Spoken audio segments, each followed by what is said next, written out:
All right. Good morning, everybody. Sorry about the delay to start the lecture. Okay, so the goal this week is to tackle chapter number 2. So for this week, we will not have in-class assignments on Friday. Therefore, we have a regular lecture on Friday. Okay. Do not forget to finish the online homework for chapter 1, part 2, that's already available as well. Okay, so let me share my screen with you guys. Okay, chapter number 2 is sort of a long chapter, very important chapter, and we are going to talk about atoms, ions, and molecules. Uh, those are the topics that we will cover on chapter number 2. I would like you to pay attention that I will bring some items from chapter number 7 and chapter number 8 to chapter number 2. Okay. Okay, so one thing I would like to start this week with is that now you have an idea how this course will run. So you have an idea how the discussions are run. You have an idea about the questions that I will ask you during the in-class assignment. So I don't expect you to excel right now, but we need to show improvement towards the semester. It's a very long semester. 109 is a very dense course.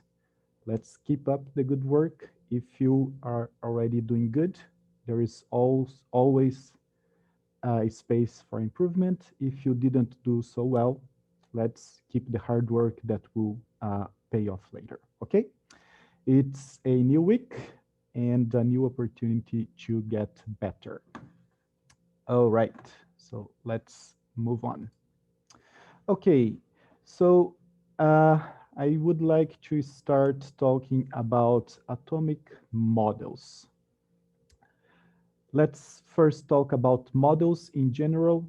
Models relate the uninspectable thing, meaning too small or too big, either to familiar things or to abstract mathematics. Okay, so how can we study things that are too small for us to manipulate or too big for us to manipulate?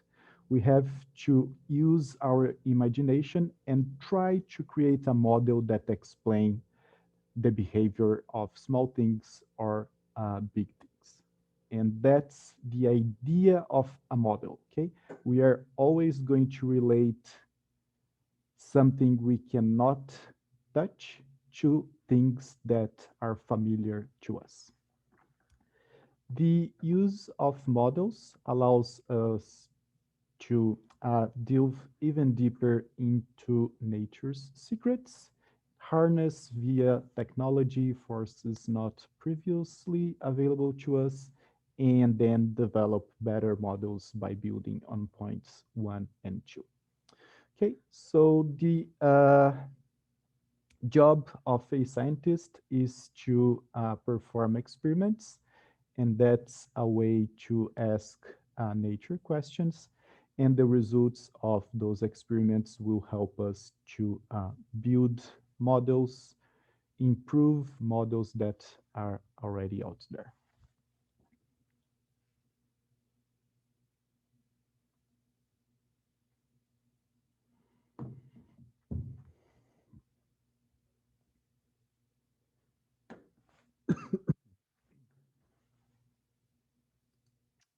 All right, so let's start then with the first ideas of the atom. So the first ideas about the atom started way back in Greece with Democritus. Democritus was thinking about what is the fundamental particle that forms everything in the universe. So it's a very simple idea. Imagine that we have a rock. We cut this rock in half, then this half will be cut in another half. So you start making a smaller chunk, cut in half again, and you did an even smaller chunk, and cut in half, half, half, half. You are going to get to a point that you have a particle that's so small that cannot be cut in half anymore. And this particle is the fundamental particle that uh, is part of all the matter. Okay, so the atom, which means non-divisible, would be the fundamental brick that constitutes all the matter in the universe. And that was Democritus' idea of the atom. Okay.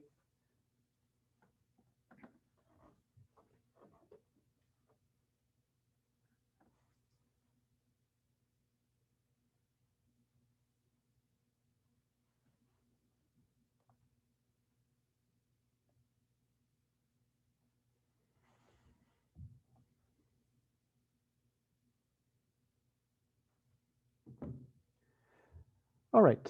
So this is a very simple concept, is not based in any experimental fact. So it is basically philosophy. Okay. So it's the idea of what's the building block for all matter. The concept of atom was asleep for a good amount of years, and it came back at the beginning of the 19th century when Dalton resurrected the atomic model and, based on some experimental evidence, built his own atomic model. In the Dalton atomic model, we have first, all matter is made of atoms, which was already the Democritus idea. Second point for the Dalton atomic model, atoms are indivisible and indestructible. Third point, all atoms of a given element have the same mass and properties. The fourth point of Dalton atomic model, compounds are formed by a combination of two or more different kinds of atoms. And then the fifth point, a chemical reaction is a rearrangement of atoms.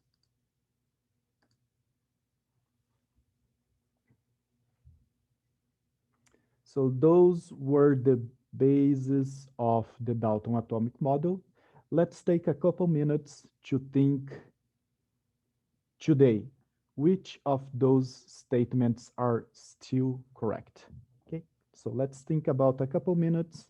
You don't need to answer me right now, and then we will discuss point by point.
Okay, so let's see here. Uh, let's evaluate all these five statements here. First one, all matter is made of atoms. This is still good. Dalton was correct. Second statement, atoms are indivisible and indestructible. Unfortunately, this is not right. You can do nuclear fission, so you can break an atom and generate another kind of atom. So this is this is not correct. Third statement, all atoms of a given element have the same mass and properties. The problem here is when Dalton said same mass, that's incorrect. Okay. Atoms of a given element have the same atomic number. Okay. And this is a concept that we are going to tackle later on. Okay. So that was the problem here. Same mass is not correct. It must be same atomic number. Fourth statement, compounds are formed by a combination of two or more different kinds of atoms. So this is not correct as well. You can have a compound formed by the same kind of atom. Okay? For example, oxygen gas is oxygen bonded to oxygen. And finally, the fifth statement, a chemical reaction is a rearrangement of atoms. That is correct. Okay, so not bad for what was available at the beginning of the 19th century. Some statements here are correct, some are not. All right, and therefore the Dalton atomic model is known as the small hard ball model. Okay, so Dalton saw the atom as a solid sphere that was indivisible and indestructible. And Dalton was one of the first scientists to propose to represent the elements by symbols. Okay, so here is a chart from some elements that Dalton knew at the time. The symbol of the element, this very exquisite symbols here, very nice handwritten, and we have here the what he called atomic weight of some of the elements. Okay, so any kind of model is good until we find out that is no longer good. Okay, so now that we have an atomic model, what we are going to do is to test this atomic model doing different experiments to see if it is good. And if it is not good, we have to come up with something better. So the starting point here is that the atom is a sphere, that it is hard, indivisible, and indestructible. Let's see if that holds up.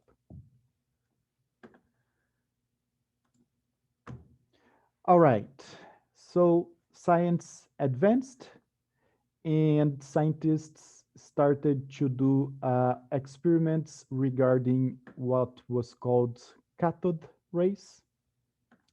So here, the experiment consists of a glass tube, and we have a gas here inside the tube, and up here in the tube, there is a metal here and a metal over here at the bottom. And we are going to apply a huge voltage on the metal terminals. When the voltage is high enough, you see these green rays being produced from the metal all the way to the bottom of the tube. Okay.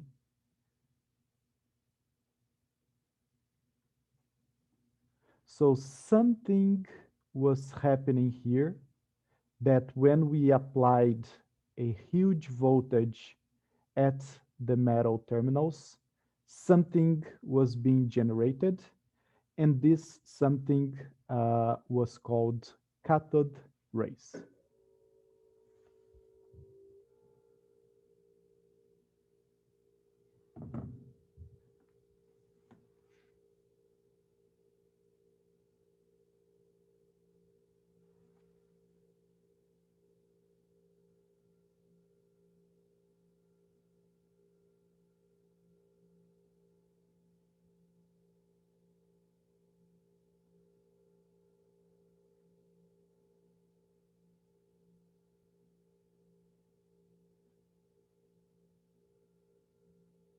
Okay, what were the characteristics of these new rays that were discovered?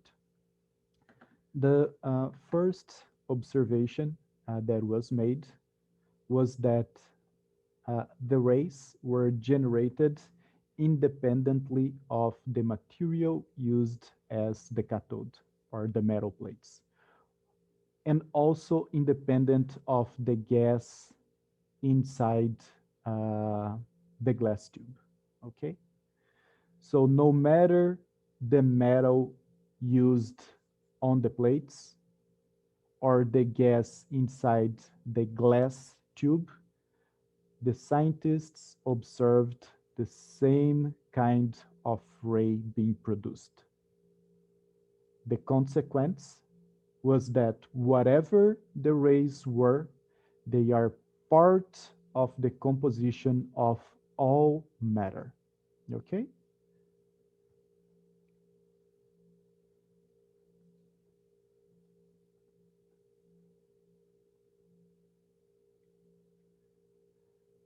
Observation number two, the rays were attracted to the positive pole. Second observation, the rays were attracted to the positive pole.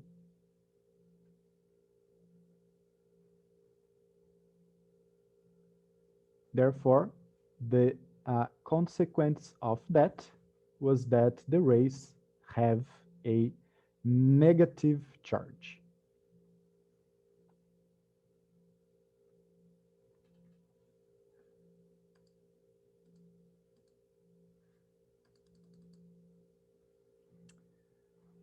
So let's do a quick recap here. First, whatever the rays were, they are part of the composition of all matter. Okay, so this belongs to all the matter. And with the observation number two, we know that this kind of rays, they have a negative charge. Now, how large are the particles that are the component of the rays? Let's move on to observation number three. The ratio between mass and charge m over e for the cathode rays is smaller than the one for the hydrogen, which is the smallest element found in nature. With that being said, the consequence was that the rays are smaller than the smallest atom. So with that experiment, we know that the rays are part of the composition of all matter.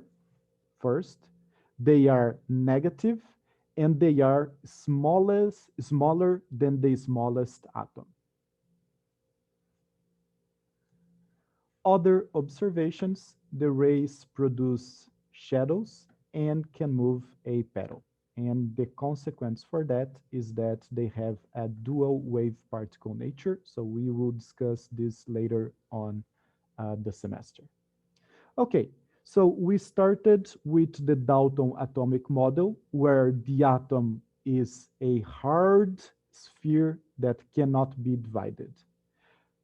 Doing the cathode ray experiment, we found out that something is being generated during the experiment that are part of the composition of all matter, have a negative charge, and is smaller than the smallest atom possible. What is that? So obviously, the Dalton atomic model was not good enough to explain the observations, and we are going to replace this model with a better model, which is going to be the Thomson atomic model. So J.J. Thomson's research group extensively studied the cathode rays, and his research group found a mass overcharge ratio that was 1,000 times smaller than that for the hydrogen. Okay, so therefore, the particles that composed the cathode rays were 1,000 times smaller than the hydrogen. Therefore, what they saw in the cathode rays is what we know today as the electron. All right? The electron is a component of all matter, has a negative charge, and it is a very small particle. So that was the first experimental observation that led to the discovery of the electron. And now Thomson can come up with a better atomic model, and this model is also known as the plum pudding model. And let's see what Thomson wrote in his original article. The atom, of course, is a sphere of positive electrification, and inside this sphere, a number of corpuscles arranged in a series of parallel rings, the number of corpuscles in a ring varying from ring to ring. Therefore, the Thomson atomic model, now you are going to look at the atom not anymore as a hard sphere, but some sort of a jelly kind of shape, of texture, and encrusted in this jelly of positive charge, you have negative corpuscles in uh, the material. Okay, so now the atom is not seen anymore as a hard sphere, but something more fluidic. And this model has small negative charges in it.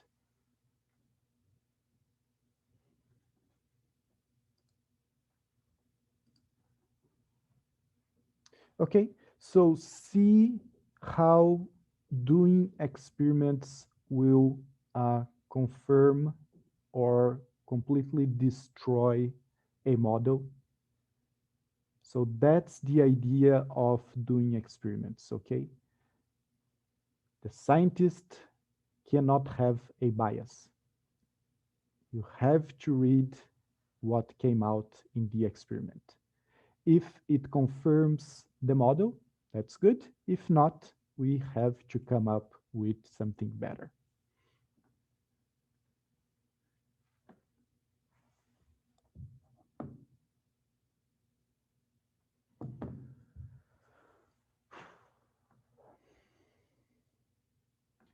Okay, so now that we have something better, let's see what were the consequences of this new discovery. discovery, sorry. First one, now we know that there are smallest particles than the atom. Uh, Second point, that had huge implications for the development of magnetism and electricity. And because Thomson stated that these negative charges are arranged in rings, there is some sort of connection with the periodic table. Okay.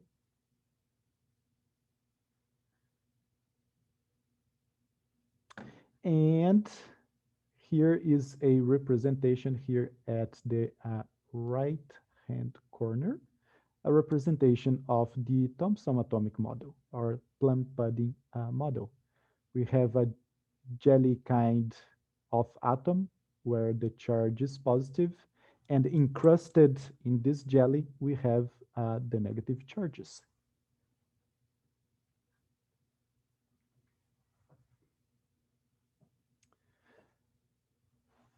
And later on, Robert Millikan determined the charge of the electron and therefore its mass using the mass over charge ratio determined by Thomson.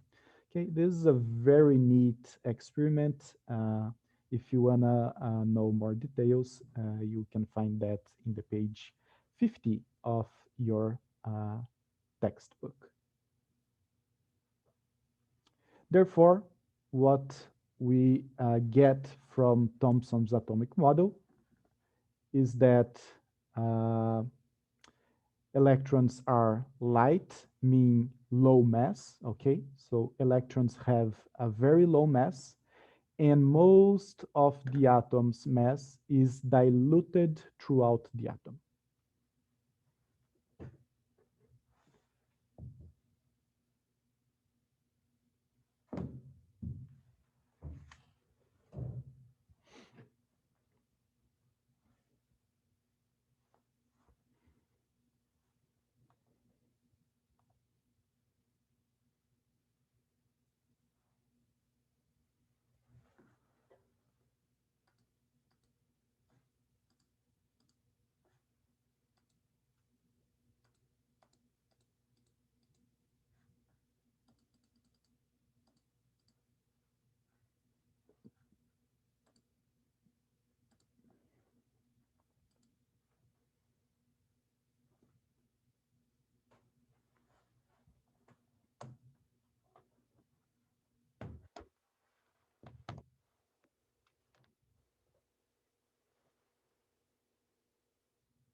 Okay, very good.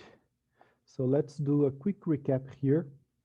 So we started with Democritus' idea, where atom is the building block of all matter.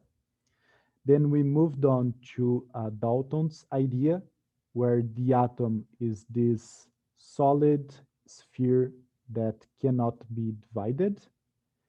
And then we moved on to Thomson's model, where now the atom is not anymore a hard sphere, but some jelly kind of thing. And there are smallest particles than the atom, which are called electrons. Again, now Thomson's is the benchmark, is the atomic model that needs to be tested. So guess what? The next step is to see if this model is good or if we need something better. So let's test the Thomson's atomic model. So the experiment here is very simple. We are going to bombard a thin sheet of gold with alpha particles. Okay, So alpha particles are small and dense particles. So we can imagine alpha particles being bullets. Okay, so we are going to shot bullets through a thin sheet of gold and see what happens. So let's imagine here the Thomson atomic model as being a sheet of paper. Okay, so we have something very diluted, and we are going to place this sheet of paper on the table. So that represents the gold sheet right here. And we are going to shoot ping pong balls through this sheet of paper that's laying on the table. Okay, so the ping pong balls here will represent the alpha particles. What do you expect to happen if the sheet of paper is laying on the table and you are going to toss ping pong balls across this sheet of paper? You expect that nothing happens. Okay, so they should go straight to through this sheet of paper. So that was what was expected if the Thomson's atomic model was true. Okay. However, what was observed was that some of the particles, they were deflected. Okay, they did not go through, but they were deflected. If that was observed, that means this model is not good enough.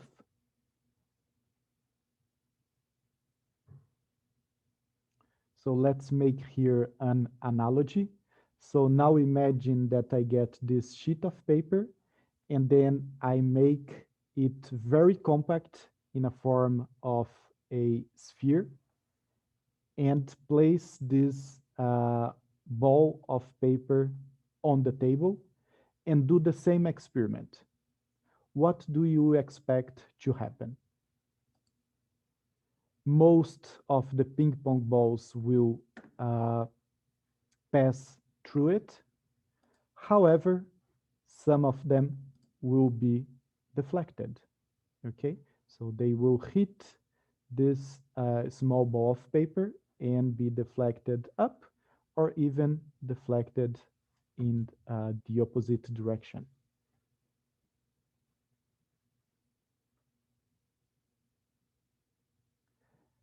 Therefore, we can come up with a different atomic model. And this next model is called Rutherford atomic model,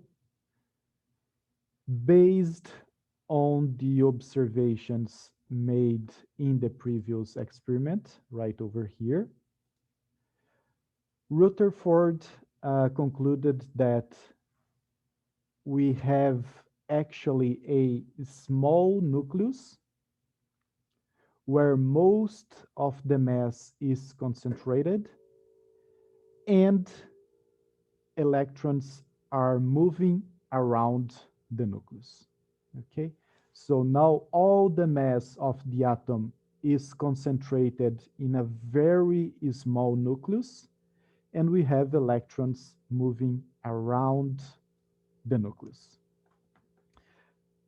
Rutherford was a student at Thomson's lab, and the student came up with a better model than the mentor. And his contributions to the development of the atomic model uh, gave him the Nobel in Chemistry in 1908. And that's the next atomic model that I need to show you. Okay, the Rutherford atomic model has a very small nucleus where most of the mass is concentrated, and we have electrons moving around it. Is some there is some sort of similarity between the movement of the planets around the sun and the Rutherford atomic model.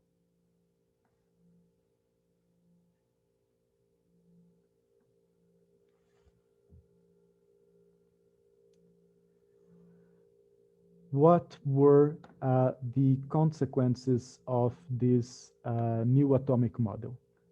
First one, we have positive charge concentrated in a small volume called nucleus. And second, the electrons are moving in orbits around the nucleus.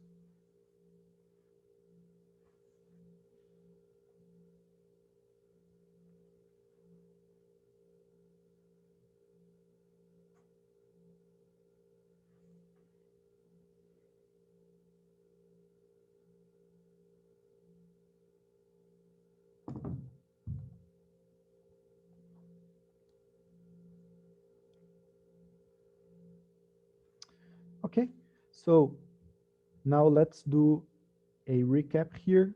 We started with Democritus, where the atom is this building block of all matter. So it's a very small particle. We moved on to Dalton's atomic model, where the atom is this solid sphere that cannot be divided.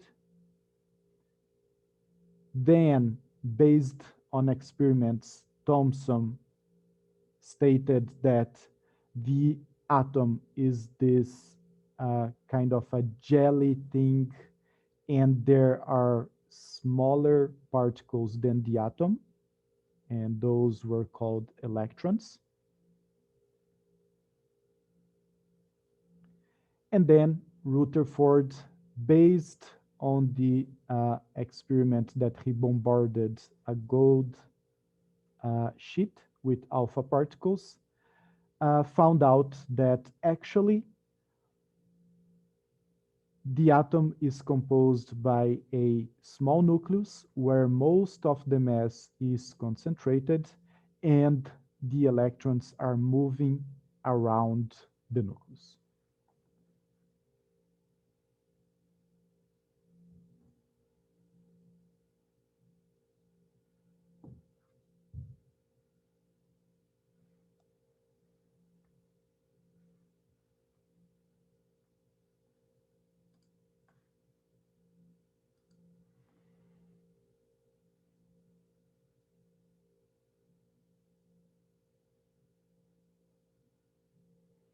So we basically moved some from something that was hard and static to now something that has movement. That's basically the idea here. So the Rutherford atomic model is not the best, but allows us to advance in some things and draw some conclusions. So with that model in mind, let's try to draw some conclusions here and advance our knowledge about the atom, basically. So first thing that I would like to show you is to draw a neutral charged element that has 4 protons using the Rutherford atomic model. Okay, so remember that the positive charge is concentrated in a small volume called nucleus, and the electrons are moving in orbits around the nucleus. So first question here, it's a very simple question. How many electrons does it have? Okay, if I have 4 protons and the atom is neutral, how many electrons do you expect this atom to have, and where are they?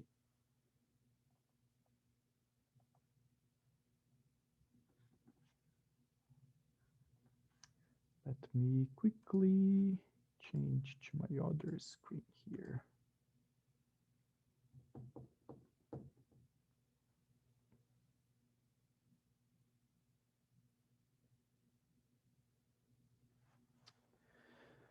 Okay, so we know from Rutherford atomic model that the positive charge is concentrated in the nucleus. So we are going to draw the 4 protons here inside the nucleus.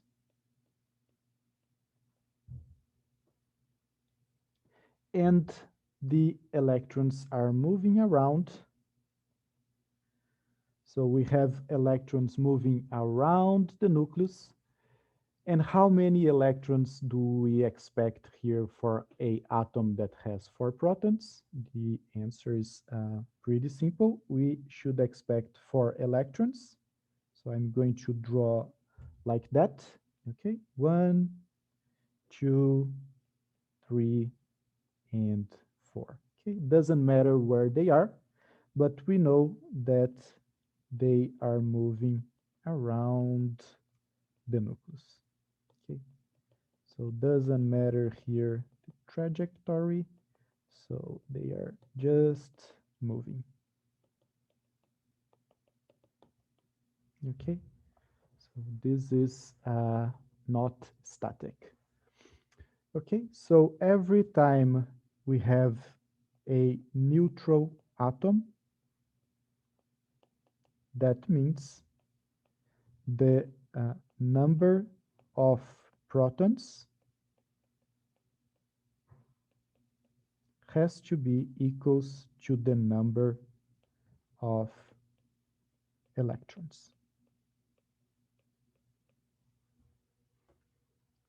Okay, this has to be clear in your mind.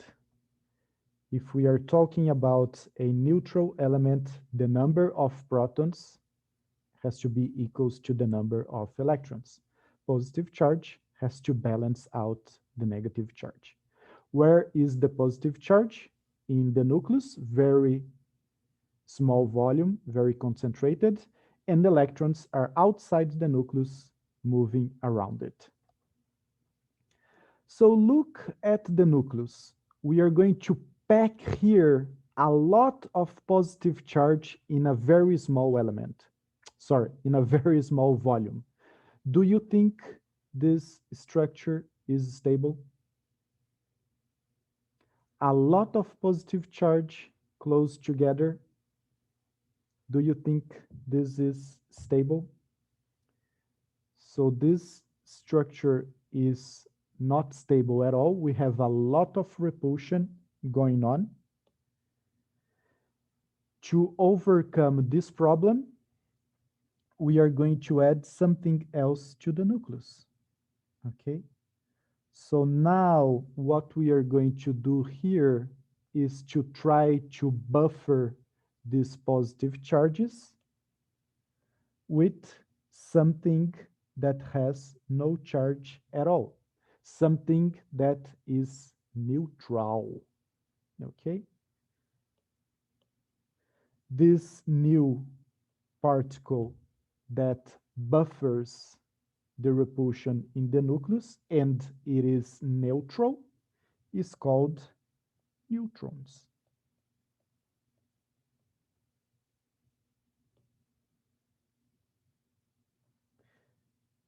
And the function of the neutrons is basically to decrease the repulsion inside the nucleus.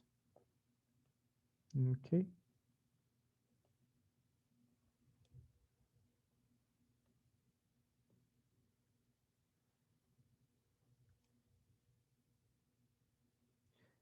And again, protons and neutrons, they are inside the nucleus.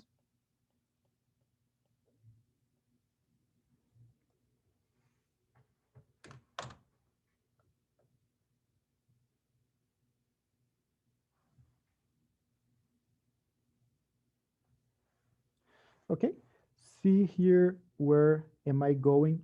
So using the Rutherford atomic model, now we know that most of the mass is in the nucleus, and the nucleus is very small, and we have electrons moving around.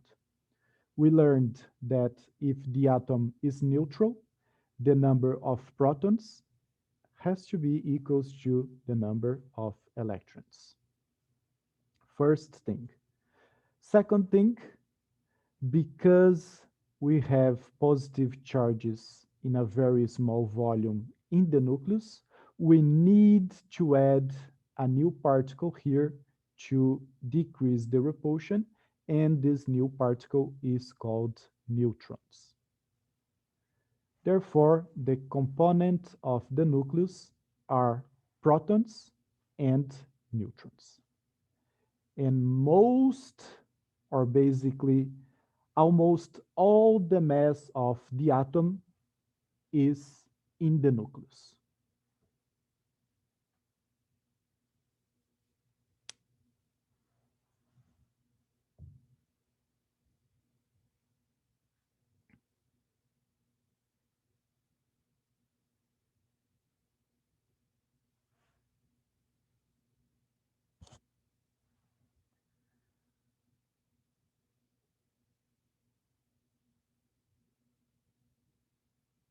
Okay, so those two things are the ones that I really need you to understand, and we are going to build on that for the next concepts to come.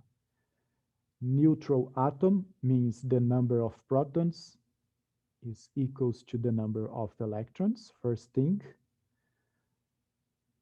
Most of the atom's mass is in the nucleus, and the nucleus is composed by protons and neutrons.